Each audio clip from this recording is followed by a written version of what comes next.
Assalamualaikum warahmatullahi wabarakatuh. Waalaikumsalam warahmatullahi. Bismillah, alhamdulillah, wassalatu wassalamu ala rasulillah Sayyidina wa maulana Muhammadin ibn Abdillah, wa la hawla wa la quwwata illa billah, amma ba'dah. Jamaah Masjid Al-Ghazali, para kiai, para ustadz dan santriwan-santriwati yang dimuliakan oleh Allah Subhanahu wa taala, melanjutkan ngaji hadis yang ke-14 dari kitab Arba'in Nawawi. Bismillahirrahmanirrahim. An Ibnu Mas'ud radhiyallahu anhu, diriwayatkan dari sahabat Abdullah ibnu Mas'ud radhiyallahu anhu. Qala, beliau berkata, qala Rasulullah sallallahu alaihi wasallam, Rasulullah telah bersabda, la yahillu damu mri'in muslimin illa bi ihda salasin. Tidaklah halal darah seorang muslim kecuali karena salah satu dari tiga hal. Yang pertama adalah as-sayyibuz zani, seorang yang pernah menikah lalu kemudian melakukan perzinahan. Yang kedua, wan nafsu bin nafsi, melakukan pembunuhan secara sengaja, maka berkonsekuensi hukum kisos, dia pun harus dibunuh. Dan yang ketiga adalah at-tariku lidini al-mufariqu lil jama'ati, yakni mereka yang murtad, meninggalkan agamanya dan berpisah dari jamaah kaum muslimin. Rawahu al-Bukhari wa Muslimun. Hadis ini diriwayatkan oleh Imam Al-Bukhari dan Imam Muslim. Hadirin jamaah sekalian, dari hadis ini sesungguhnya Allah Subhanahu wa taala memberikan keistimewaan bagi mereka yang telah mengikrarkan diri mereka menjadi seorang muslim. Allah memberikan ismah kepada mereka. Bahkan tidak hanya umat Islam, umat non-muslim kafir yang mau hidup berdampingan di negara Islam atau yang disebut dengan kafir zimmi, maka dia pun mendapatkan ismah dari Allah Subhanahu wa taala. Tidak boleh memperlakukan mereka dengan seenaknya. Hadirin rahimakumullah, kita manusia oleh Allah Subhanahu wa taala selain telah diciptakan memiliki kesempurnaan dalam lahiriah kita, laqad khalaqnal insana fi ahsani taqwim, tapi Allah Subhanahu wa taala juga memberikan kemuliaan kepada kita, akan bernilai semakin sempurna kemuliaan kita ketika apa? Ketika bertambah ketaatan kita kepada Allah Subhanahu wa taala. Maka hadirin rahimakumullah, dari sekian banyak pelanggaran, mangkir dari perintah Allah Subhanahu wa taala, ada tiga dosa yang ketika itu dilakukan maka akan berakibat, ya, akan berakibat bolehnya dibunuh, ya. Apa yang pertama? As-sayyibuz zani, yakni seseorang yang mukallaf yang melakukan perzinahan. Ini dosa besar, ya, termasuk memiliki konsekuensi yang luar biasa, ya. Namun demikian tentu dengan persyaratan yang ketat. Di antaranya harus ada cukup saksi untuk menimpakan hukuman rajam untuk mereka.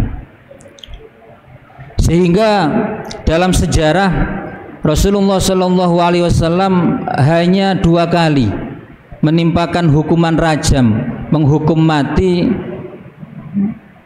orang yang berzina. Hadirin rahimakumullah, perzinahan merupakan dosa besar. Ketika seseorang yang berzina tidak mau bertobat dari perzinahannya, maka esok dia pada hari kiamat akan menerima siksa dari Allah Subhanahu wa taala. Maka ulama mengatakan, man mata min ghairi haddin wala taubah uziba fin nari bisyatin min nar. Orang yang mati dengan tanpa menerima hukuman had untuk dirinya dan tidak mau bertaubat atas kesalahan yang dilakukan, maka dia nanti akan disiksa oleh Allah Subhanahu wa taala di neraka. Maka dosa zina ini sesungguhnya adalah hakullah. Ketika secara syariat tidak terpenuhi saksi-saksi atau dia sendiri tidak mengakui perbuatannya, maka tidak boleh hukum ditegakkan selama tidak cukup saksi itu. Lah karena itu hakullah, maka diberikan kesempatan untuknya untuk bertaubat kepada Allah Subhanahu wa taala. Karena hakullah itu pada dasarnya adalah mabniun 'alal musamahah. Pada dasarnya adalah sikap toleran yang bisa ada keringanan untuk mereka.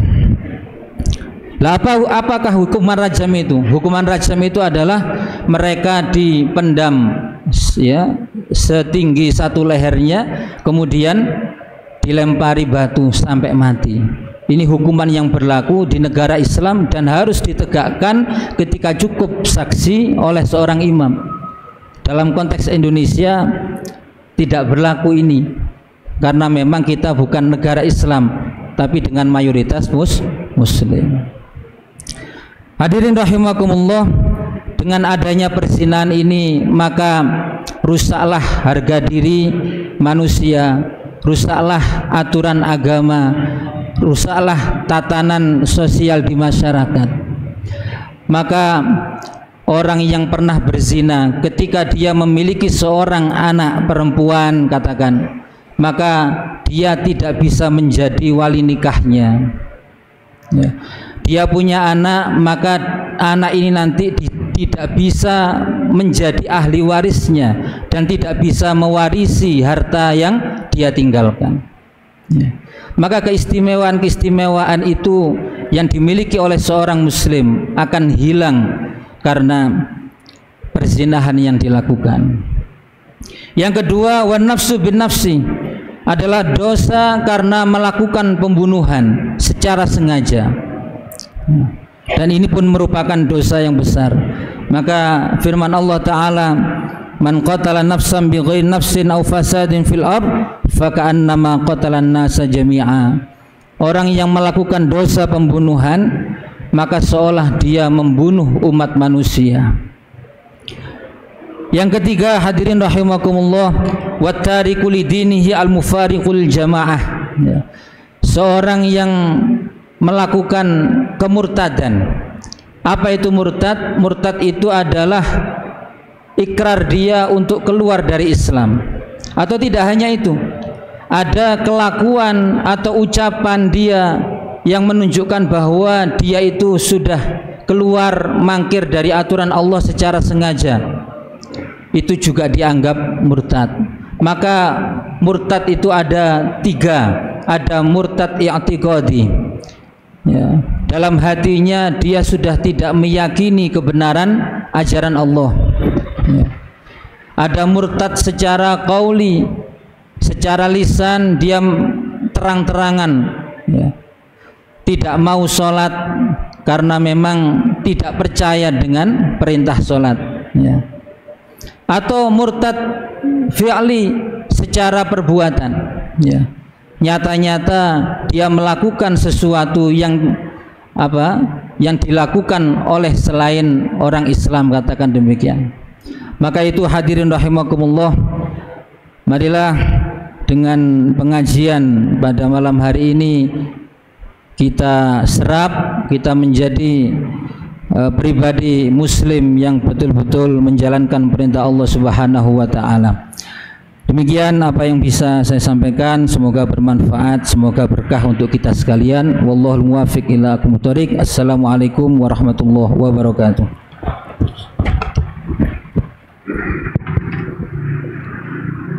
Sallu sunnatat tarwihi jami'atur rahimakumullah. Allahumma sholli ala sayyidina Muhammad.